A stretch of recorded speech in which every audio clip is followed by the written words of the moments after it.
Today we are joined by Heidi Shey. Heidi is Principal Analyst of Security and Risk for Forrester. And Heidi's going to share with everyone Forrester's perspective of the growing DSPM market, which has captured a lot of industry attention in recent years and is predicted to continue to grow significantly over the next several years. So if we move on to the next slide, Heidi, I'm going to hand it over to you.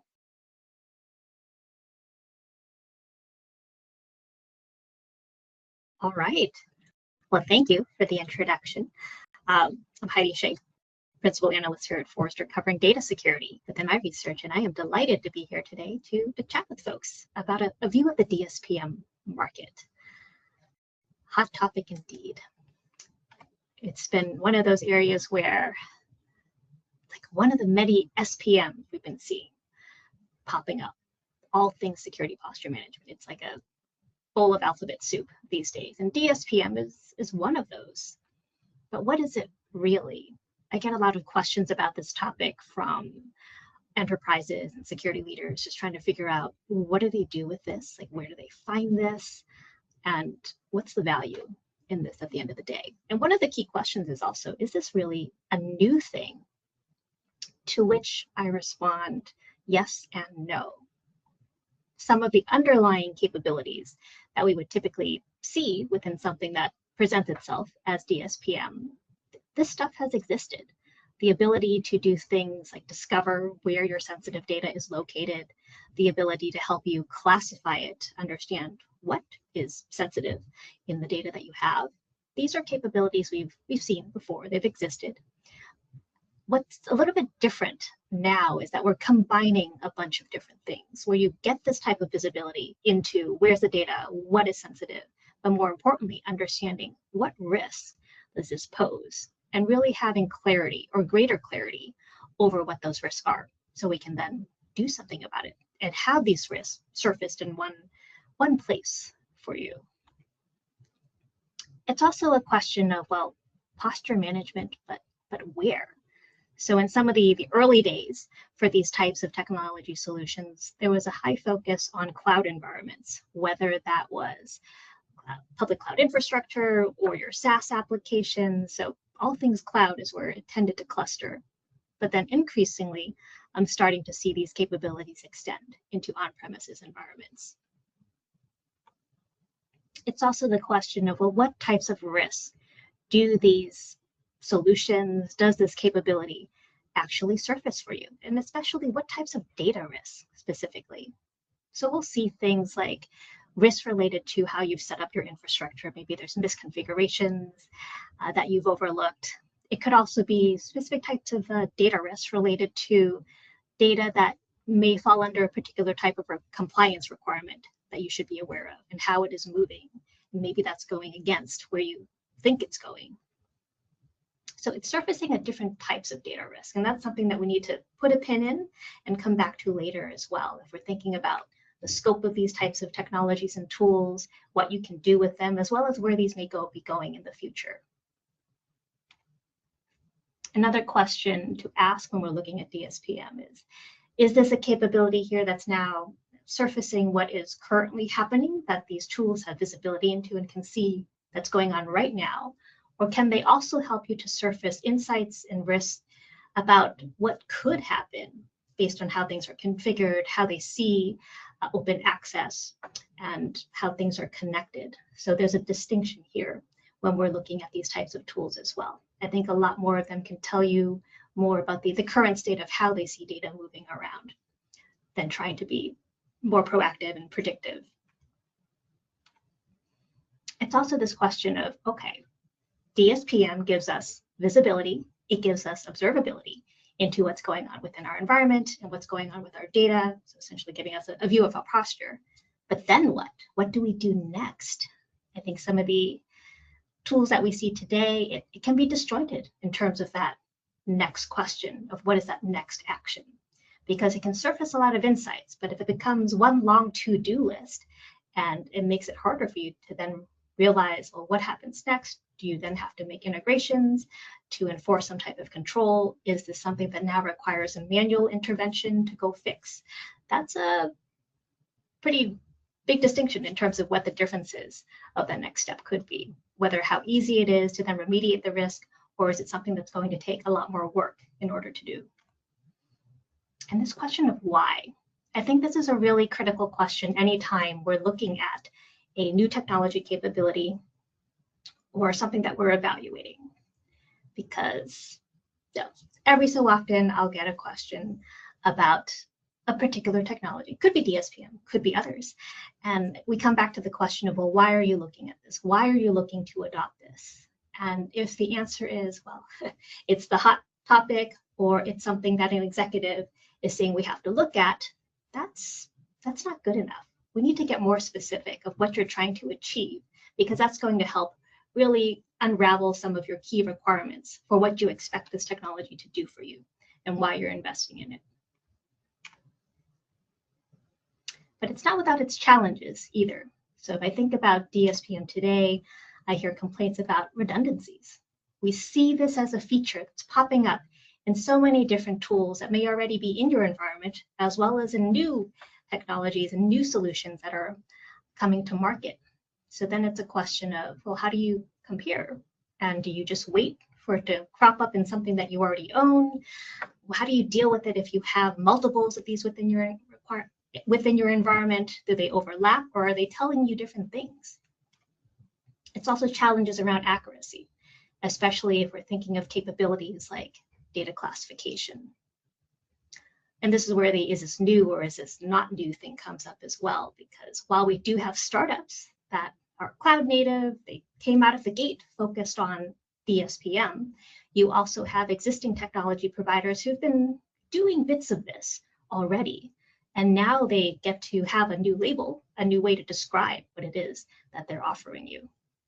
So with this accuracy point, it's trying to evaluate the accuracy of things like classification is really challenging across solutions, because you'll oftentimes find that there are at least reported accuracy rates in the high 90s, 95% accurate, 98% accurate. But what does that even mean? Because it's not a standardized way of measuring across tools either. It's very much customized, specific to your environment. And a lot of cases, it may be the rate that is trying to measure how things were done before and what that looked like within this particular enterprise versus what they look like now with this DSPM solution in place. And then there's also the question of actionability. So going back to the insights that are surfaced, all that visibility that these tools are giving you, if you can't really action on those recommendations in a meaningful way, it makes it really challenging to really feel like you are reducing risk and dealing with that whole long laundry to-do list of items that pop up.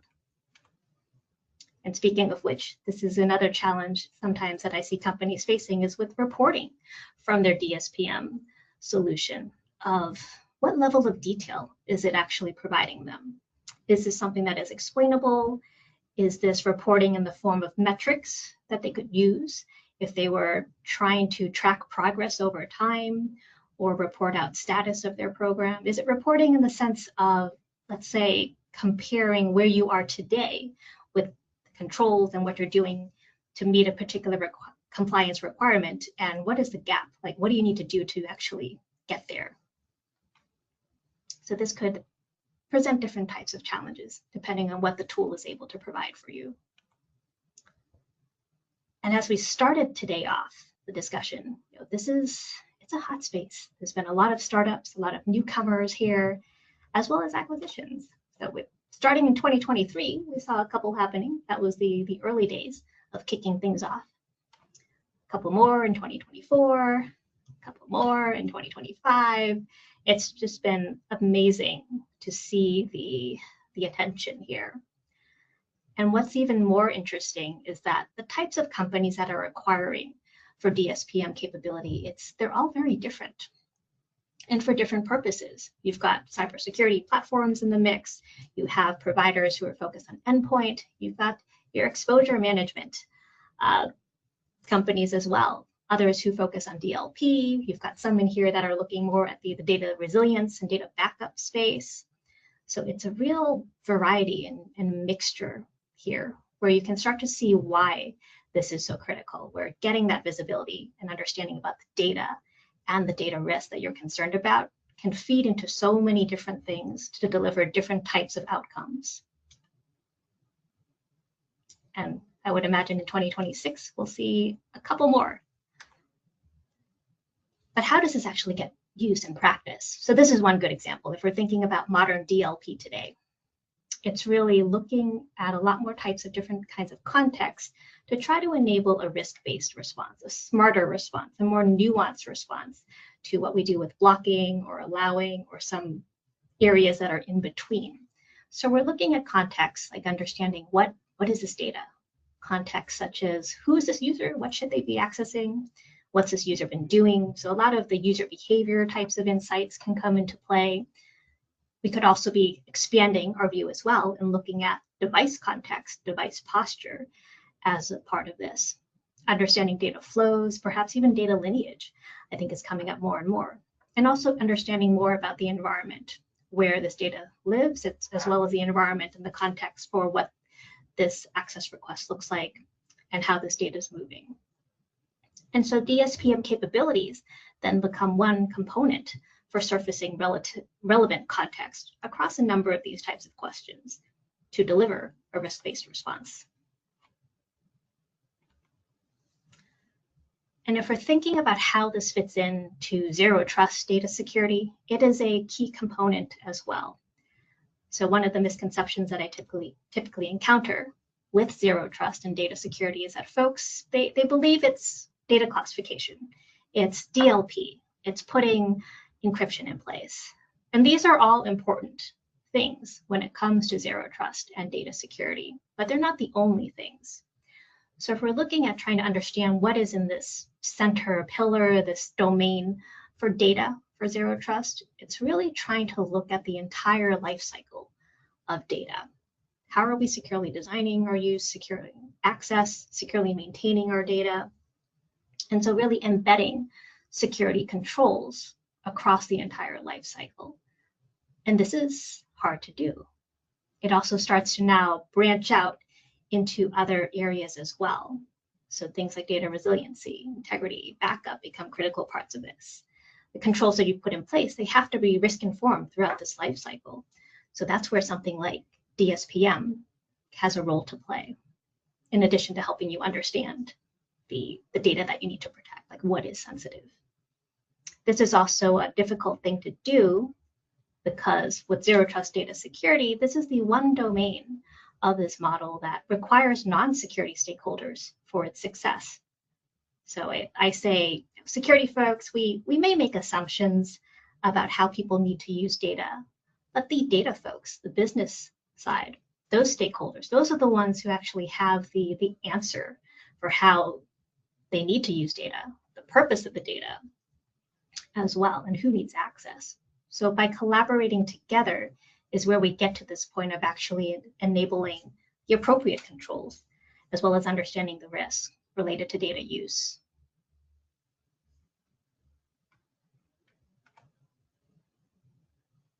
So as we are thinking about adopting DSPM today and bringing these capabilities into the organization, there are a couple of key things to consider, questions to work through and think through.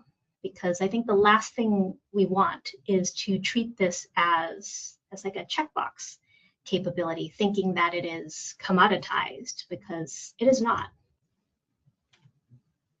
So first is going back to that why.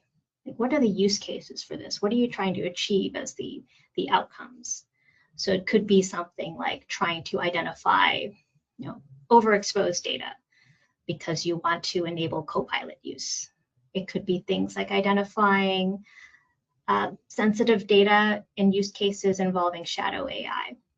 It could be involving a use case around making DLP better, like improving the experience, improving the detections, and so on. I mean, I've also seen this come into play where the why, the use case had to do with improving data hygiene within an organization, as organizations focus on that life cycle part of the data, of identifying what's stale, what can they reasonably get rid of, as well as clarifying what they do need to retain and archive. So you can see how this starts to feed into different things, but if you can at least start off with a key use case or maybe a handful that you want to zoom in on, that can also help to identify what is an appropriate provider of this capability for you. As well as the what. So what does this actually cover in terms of environments? So if it's talking about this is a DSPM solution that covers cloud environments, really getting specific as to what do they mean by that? And are those cloud environments the ones that you care about for DSPM and for visibility? It could be that they cover all things cloud, from infrastructure as a service, the public cloud platforms, to things like SaaS applications. But it could also be that they specialize or focus on one or the other. And then identifying, well, what risk does this DSPM solution surface for you as well? And are those the ones that you can reasonably do things about? And then where does this capability sit? Because in some cases, it could be a standalone DSPM solution. The core capabilities of discovery, classification, risk identification, all in one, but that's primarily what they do. Sometimes you'll see solutions marketed as DSPM platforms, and that's similar to what I would call a standalone DSPM solution. In other cases, it's DSPM that is a part of something else. So it's in service of a larger platform that's being offered. So there may be a key technology or several key controls that this broader platform can provide, that these DSPM capabilities are attached to. And that can be good as well to look at, because in those cases, it could be a fairly seamless path from identifying the data, identifying the risks, and then implementing the control to remediate those risks, rather than having an extra step in between where you may need to perhaps integrate with something else or create some new workflows in order to address those risks. And that leads us to the next part, the how does this all get done at the end of the day for risk remediation? So trying to uncover, are there dependencies involved? So regardless of whether this is a standalone capability that you're getting, or if it's a part of a broader platform, what are those dependencies that are required to get you to that outcome you want, to achieve those initial use cases that you've identified? Because this may be, oftentimes we think technology will save the day, and it's only one part of the equation. Technology is often the last mile here as well. So it could be that the DSPM that you're looking at is going to surface so much for you, shine a light, and give you a ton of visibility about things that you need to do. But if there's not the corresponding people, staffing, processes internally to help you make use of that, that is going to make things a bit bumpy going forward as well. So it could be processes and workflows in place for doing things like reviewing data access controls and entitlements, talking to data owners, if there's another broader process in place around data governance that you need to stand up or at least shore up to try to get the most out of what DSPM can surface for you. Same when it comes to trying to implement controls, whether that is DLP, whether that is access controls, encryption, or something else. And looking at how does this tool pull through to enable those controls? Because is it trying to act as that central engine that then orchestrates controls across different tools in your environment? And if so, which tools specifically would this work with? Or do they require additional work to set that up? So the how becomes important. The ease of reporting as well. What's out of the box versus what might require some customization for your needs. And then the usability of those posture insights sort of touch on a couple of these different areas and overlap a bit. And what I mean by that, the usability part of it is, are these things that come up, these recommendations for mediation, going to be mostly things that require a manual intervention versus is it to the degree of depth of detail, specificity, and the types of risks that are able to then perhaps be automated in terms of how they get remediated.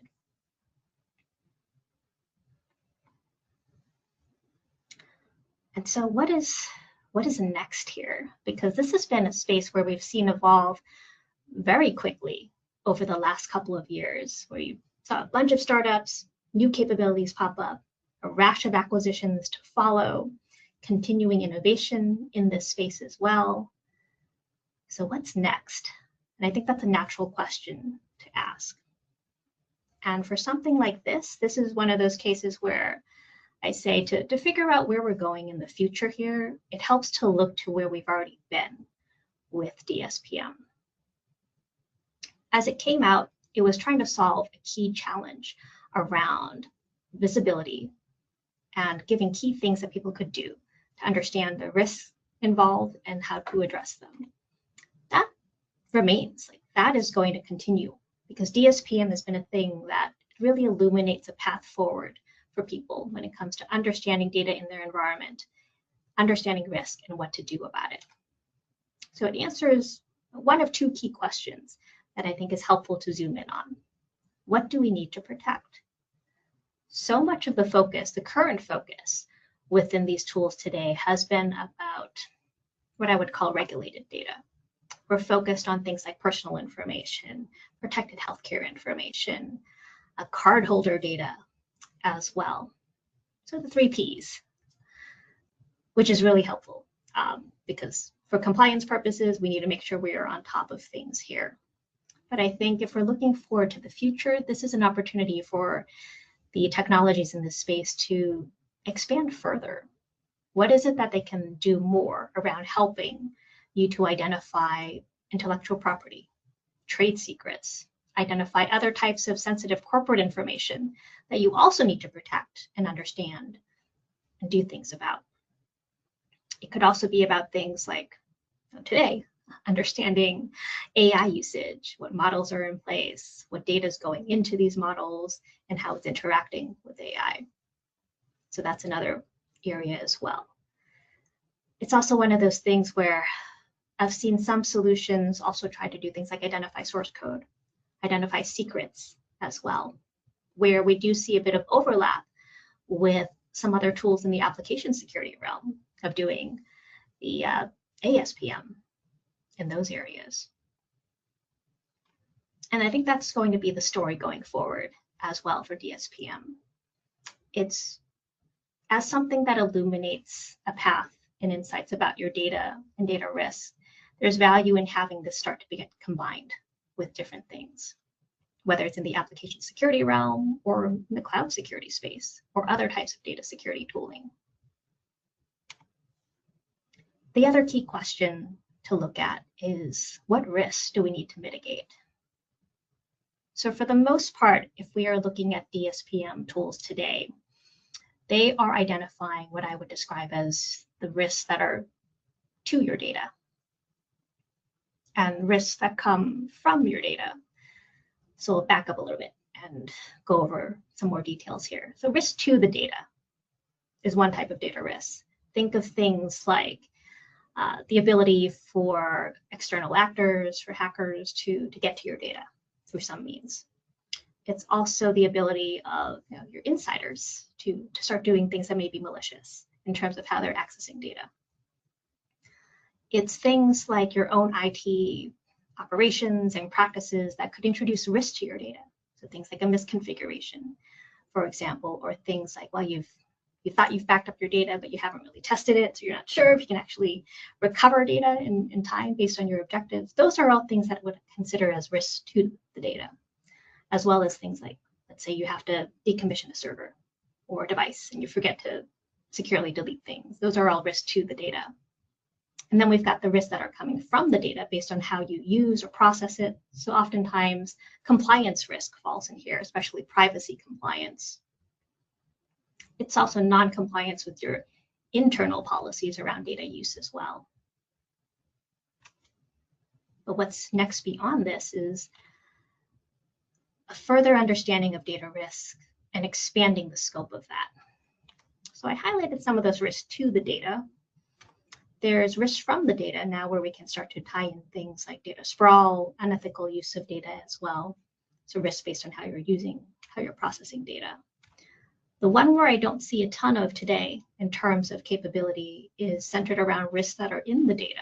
So a better understanding of data integrity, of understanding not just integrity in the sense of how your data management peers might be thinking about it, like data quality and accuracy and the like, but data integrity in the sense of, do we have a way to understand if this data has been tampered with or manipulated with or poisoned in some way, and what those downstream impacts could be, what those downstream risks are coming from that type of action.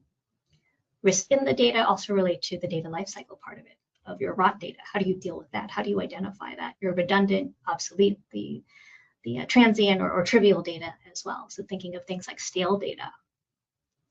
And I point to these because these are becoming increasingly critical if we're thinking about how do we maintain good data hygiene as well as prepare for broader use of AI within the enterprise and scaling with use of AI as well.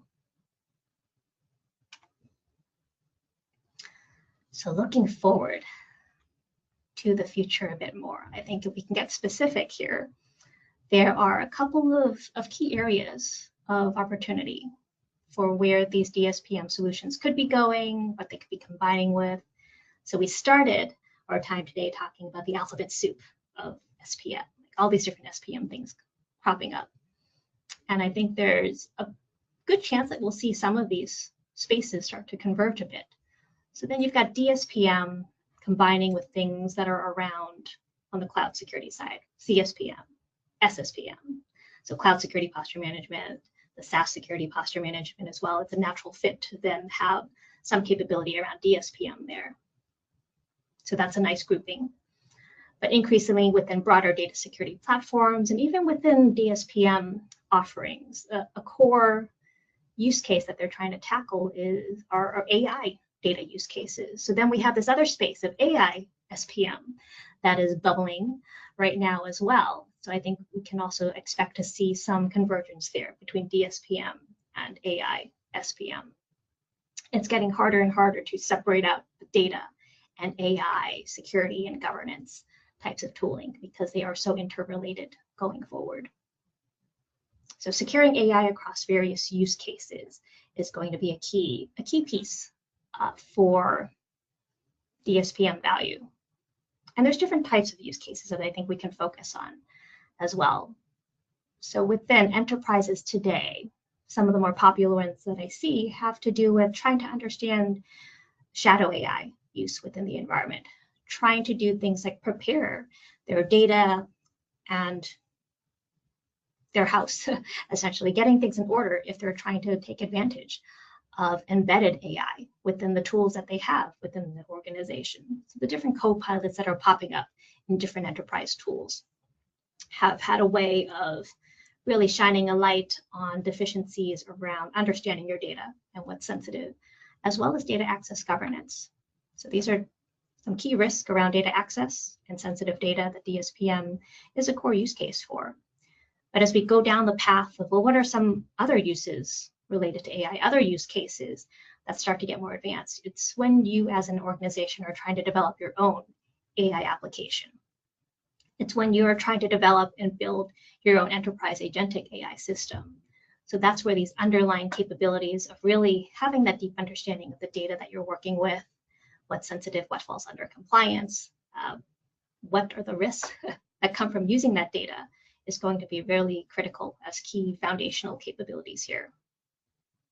And then lastly, another one that is popping up is this need to prepare for quantum security. So preparing for things like your post-quantum cryptography migration, your PQC migration. It's a big undertaking. So I've heard some folks refer to it and make comparisons to preparing for Y2K, which I think downplays the issue quite a bit.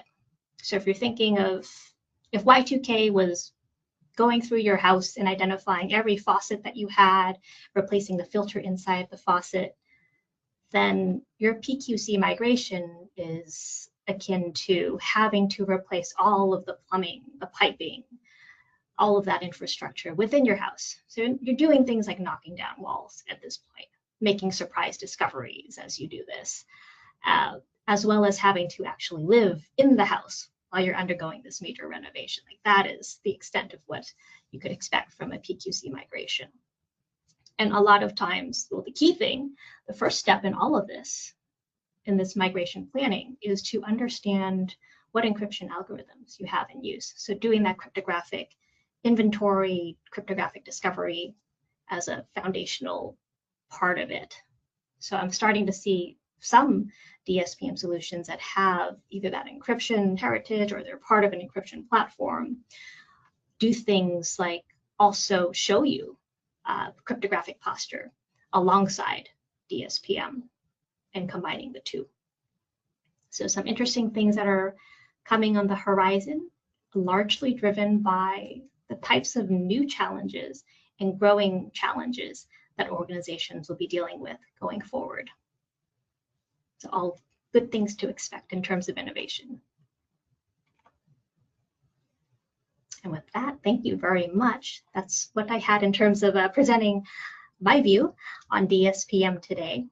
And I know we're happy to take questions in a few as well, but I think we've got a couple of words as well before we get to that.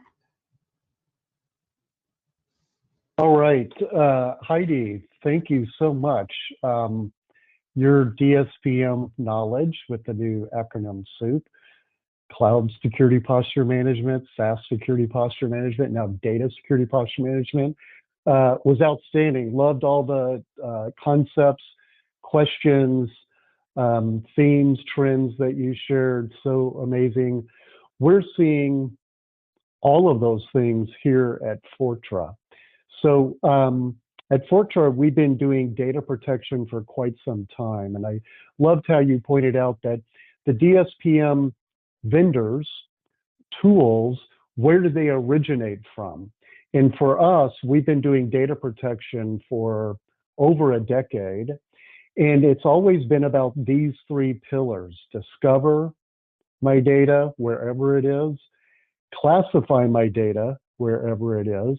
Ideally, classification can help improve the accuracy of protecting that data. When we protect it, we want to make sure we're accurately protecting the right data and not being overprotective, thus disrupting user experience in the business. But we do all three of these pillars and have been for over a decade.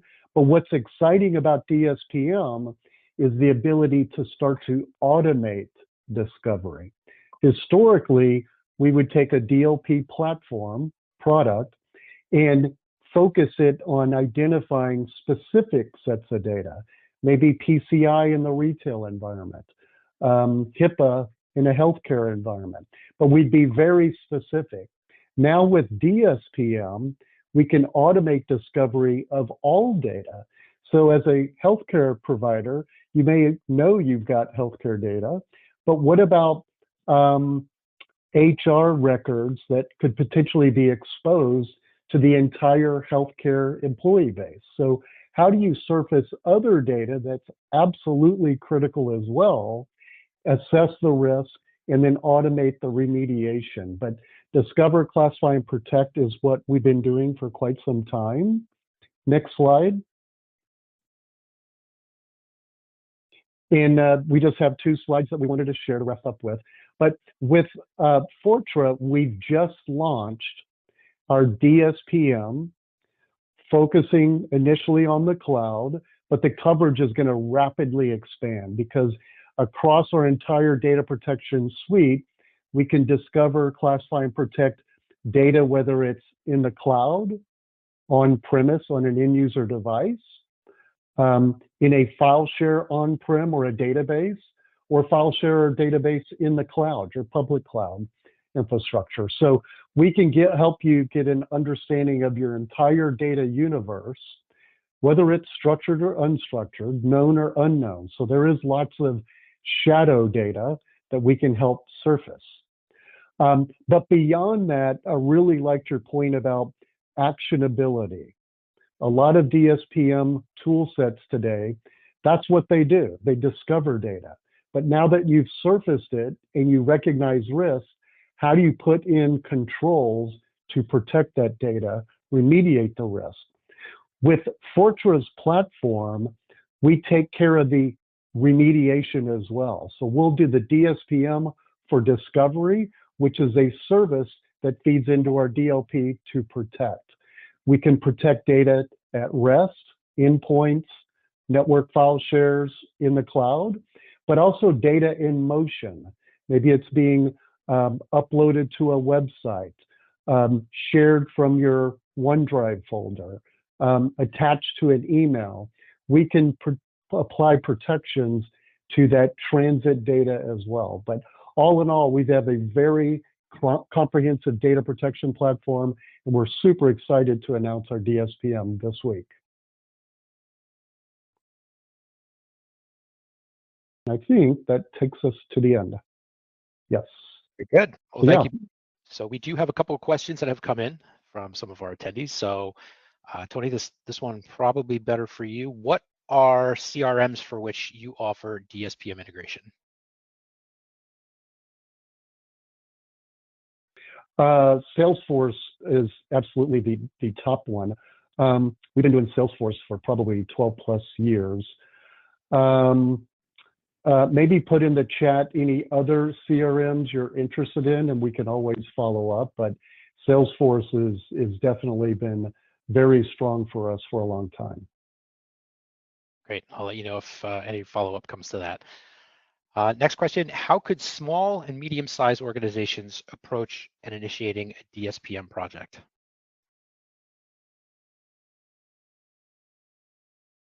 Well, so at Fortra, we're offering a free data risk assessment. We have a form that you can fill out on Fortra.com where you can put in a request. We'll follow up with you to see kind of what your needs, interests are. But we offer a 30-day risk assessment. So we'll give you kind of a taste. You know, it's like buying a car. You go to the dealership, kick the tires, look under the hood. We'll give you a 30-day risk assessment, and then you can determine what are the risks this exposes, what are those use cases, how can this apply automated remediation, because chances are you've got years and years of data that you may want to then license the product to do all of that. And a follow-up to the question on CRMs, what about Zoho? I will have to look up Zoho. I'm not familiar with them, but we can follow up post the webinar. And then the last one I have here, Heidi, came in while you were speaking, so I'll direct this your way. If we've already invested in data classification and labeling elsewhere, do we still need DSPM?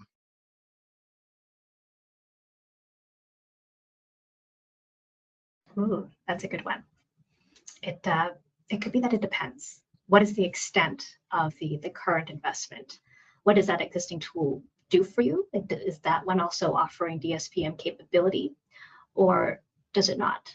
Or is it covering only certain environments that you needed to cover, but there's a gap in terms of where you really do need additional coverage? So being able to, I think, go back and identify what is the current scope of what you've implemented and done versus where do you want to be, and seeing if there's a delta there. It's not all lost, because sometimes maybe the newer tool that's going to cover some of these gaps, they're still pulling from and able to use the insights and the work that you've already done. And one more just popped in. Would implementing a DSPM benefit organizations following compliance or regulatory frameworks or have cyber insurance?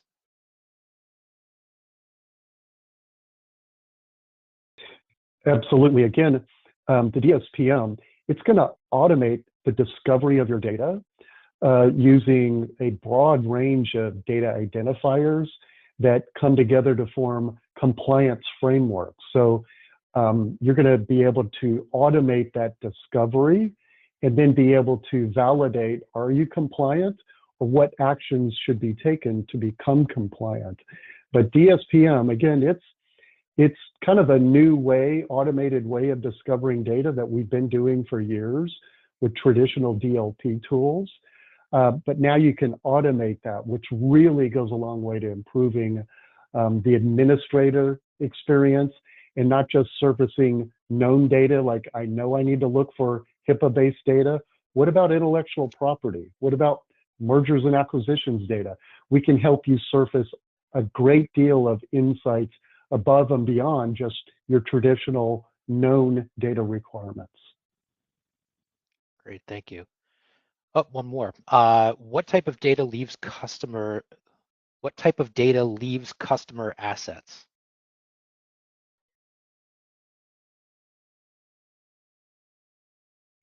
What type of data leaves customer assets? So maybe customer records. You've got a list of customer records.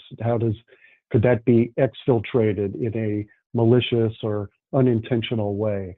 I've worked with a large retailer a number of years ago. Their biggest concern of data leakage was price list. In a large retail environment, they're adjusting prices every day by geography, and that was really critical data to them. But any type of data could be critical to the operation of the business, and you want to be aware of what that is. Where's the data? How is it accessed? How is it used? And DSPM is it's a new way of automating the discovery of all of the data.